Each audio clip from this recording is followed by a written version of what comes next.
Assalomu alaykum do'stlar, sizlar Ravshanbek Xoniyoz. Bugun sizlar bilan biz mavzuni ko'rib chiqamiz. Sizni ushlab turadigan qo'rquvlar haqida gaplashamiz. Ko'p bizneslar, tadbirkorlar, mana muvaffaqiyatli biznesmenlar nimadan boshlagan? O'zini tajribasidan. Katta pullarni yig'ib, qanaqadir sarmoyalar qilib biznes boshlamagan. Kichkina biznesdan o'zini bilimlari va tajribadan kelib chiqib, katta muvaffaqiyatga erishgan. Sizga savol, sizni nima ushlab turibdi? Nimadan qo'rqyapsiz biznes ochib, mana shu biznesni rivojlantirishga? Sizda ham tajriba bormi? Kelinglar, bugun shu haqida gaplashamiz. Ko'pchilik odamlar ushlab turadigan bahonalardan biri aytadi, meni start kapitalim yo'q-u. Meni tanishlarim yo'q tepada, oshna og'illarim yo'q. Meni bilimim yo'q. Yoki meni sog'ligim yo'q. Yo meni yoshim katta deydi. Bu yolg'on. Bu yolg'on. Siz hozir bemalol biznes ochishingiz mumkin. Nima kerak birinchi navbatda? Tafakkurni o'zgartirish kerak. Pul ham, bilimlar ham, yangi tanish bilishlar ham, sog'lik deyapsizlar, yoshingiz ham rol o'ynamaydi. Faqat sizni istagingiz, tafakkuringiz, fikrlashingiz rol o'ynaydi. Shuning uchun fikrlashdan boshlanglar. Ko'p tadbirkorlar nimadan boshlagan? Mana ayol kishini olaylik. Men Vengriyada ishlaganimda biz bilan Rossiyadan kelgan bolalar bor edi. Yigitlar hech narsa qilishni bilmas edi-da. Nima qilishdan o'ylab o'tirganda, ayollar nima qildi? Pishiriq, tort, piroglar qilib magazinga topshirishni boshladi. Mana oddiy narsa.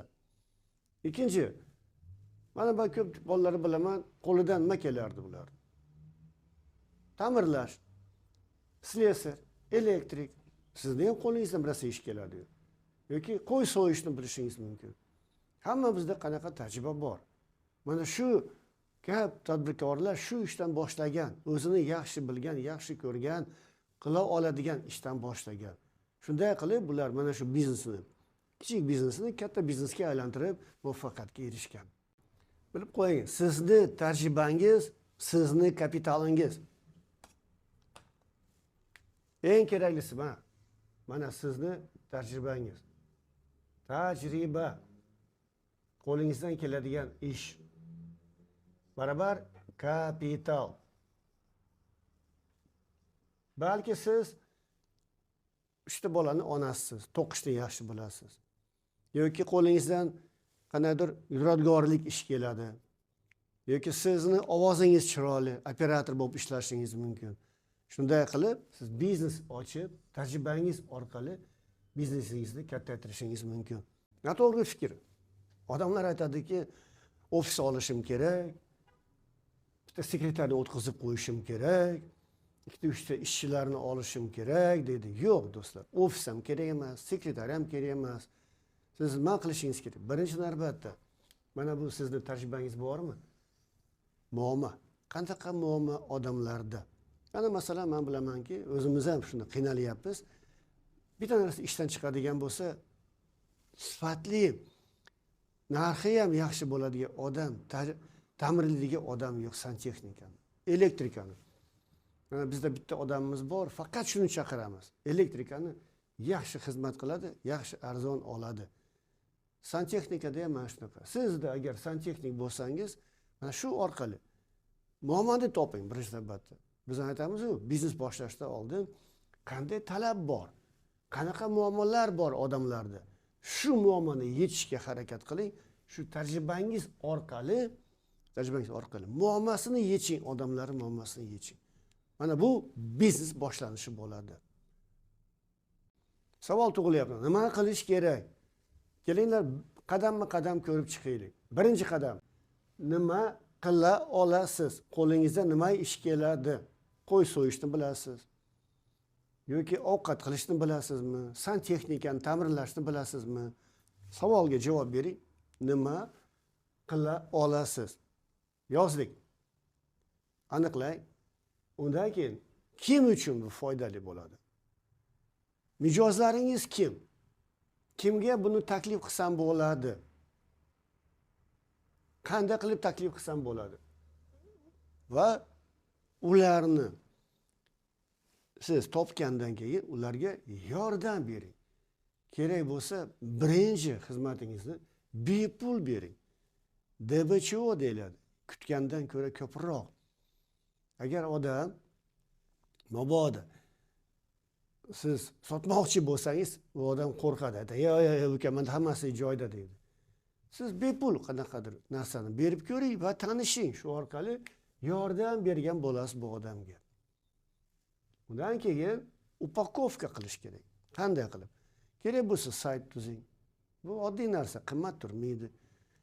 O'zingizni Instagramda sahifangizni oching, Facebookda oching, Telegramda bitta gruppa oching va xizmatlaringizni taklif qiling. Tanish bilishlar bor. Har bitta o'zbek kishi to'y qilganda eng kamida 100 ta odam chaqiradi. Eng kamida yo'q deganda 1000 ta, 2000 ta odam. Tanish bilishlaringizga ayting, men shu biznesni boshladim. Men santexnika ish bilan shug'ullanyapman. Tanish bilishlariga ayting, har bitta odamni, demak 100 ta odam bor bo'lsa, sizni 100 ta odamingiz, ularni har bittasini 100 ta odami bor. To'g'rimi? Nechta bo'lyapti? 100 ni 100 ga ko'paytiradigan. 10 mingta odam. Mana sizga 10 mingta odamga siz informatsiya berasiz. Bu odam olmaydigan bo'lsa, men aytish kerak. Og'ayni tavsiya qilgan o'zingizga, tanish bilishlaringga. Fayl qilasizmi, pakovka qilasizmi, buni bering.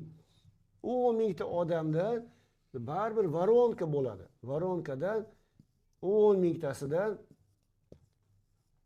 mana 10 mingta odamdan kimdir bari sotib oladi.